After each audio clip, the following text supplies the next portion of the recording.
আসলে ধাপ্পা সভ্যতা চলছে, তো সেই ধাপ্পা সভ্যতার ধাপ্পাবাজি আর যাবে কোথায়? ভোট ঘোষণার 50 মিনিট আগে যে ঘোষণা উনি টুইট করে দিলেন, তারপরে ব্যাকডেটে নোটিফিকেশন দিলেন, এর সমস্তটাই মিথ্যাচারে ভরা। এখনো পর্যন্ত সরকারি কর্মচারীদের, পেনশনারদের একটা অংশকে সম্পূর্ণরূপে বাদ দিয়ে দেওয়া হয়েছে। যাদেরকে দেওয়া হয়েছে তাদের 100 টাকা পাওয়ার কথা থাকবে 40 টাকা মিটিয়ে প্রথমে বলা হয়েছিল যে 50% দিলাম, তারপরের দিন 1% টাকা দিয়ে বলে দেওয়া হয়েছে ভাই তোমাকে সমস্তটা মিটিয়ে দেওয়া হলো। আচ্ছা, যারা সরকার পোষিত ক্ষেত্রের কর্মচারী তাদের জন্য এখনো পর্যন্ত গাজর ঝোলানো আছে।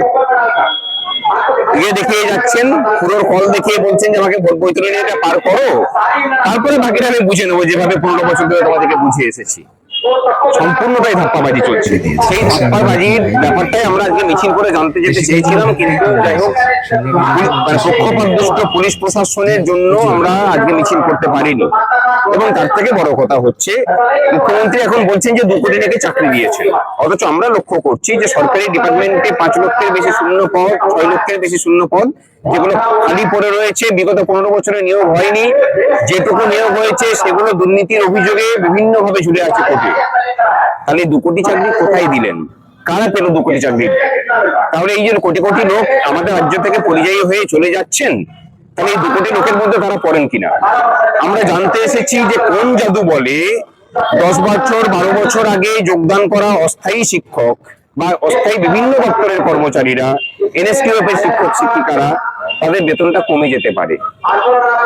আমরা এটা জানতে এসেছি এই কারণের জন্য, আমরা পাড়াতে এসে পরে সভা করছি যে কোন সে জাদুবল, যে জাদুবলের জন্য আপনার বিভিন্ন ডিপার্টমেন্টে কর্মচারীদেরকে বাদ দিয়ে দিলেন। শুধু নয়, তাদের পেনশন পর্যন্ত বন্ধ করে রেখেছেন। তারা স্থায়ী কর্মচারী ছিল। এই সমস্ত কিছুর জবাব চেয়ে এখানে আসা, এবং 20 তারিখ পর্যন্ত ওনাকে সময় দিচ্ছে।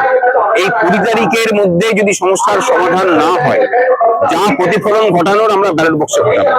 শুধু ঘটানো নয়, উনি যাতে সারা জীবন ধরে আফসোস করেন যে আমার সঠিক সময়ে সঠিক সিদ্ধান্ত নেওয়া হয়নি, তার ব্যবস্থা আমরা করে রাখবো। প্রত্যেকটা কর্মসূচি, প্রত্যেকটা সমাবেশ, মিছিলকে বাধা দেওয়ার চেষ্টা করেন। তাদেরকে একটু স্মরণ করতে বলি। আচ্ছা, আপনারা যারা এখন আছেন তারা খুব একটা জানবেন না। যদি আপনাদের দাদু ঠাকুরদা কেউ বেঁচে থাকে তাদেরকে জিজ্ঞেস করবেন। 1915 সালে এই ঔপনিবেশিক ব্রিটিশ সরকার আপনাদের অ্যাসোসিয়েশন করার অধিকার দিয়েছিল। আর এই সরকার, এই তথাকথিত মামাটি মানুষের সরকার, ওই পুলিশ কর্মচারীদেরও সেই অধিকার ছিনিয়ে নিয়েছে। এর প্রতিবাদ আপনারাও করুন। আমরা বলছি, আমরা আপনাদের সাথ দেব। ভারতবর্ষ এখনো গণতান্ত্রিক দেশ। এখানে প্রত্যেকটি পেশার মানুষের ঐক্যবদ্ধ হওয়ার, সমাবেশিত হওয়ার, সংগঠিত হওয়ার অধিকার আছে। আপনারা পুলিশ কর্মচারী যারা আছেন, নিজেদের এই সংগঠিত হওয়ার অধিকারের দাবিতে আপনারা আন্দোলন করুন। সংগ্রামী যৌথ মঞ্চ আপনাদের পাশে আছে। এই প্রতিশ্রুতি এই সমাবেশ থেকে দিয়ে চলেছে।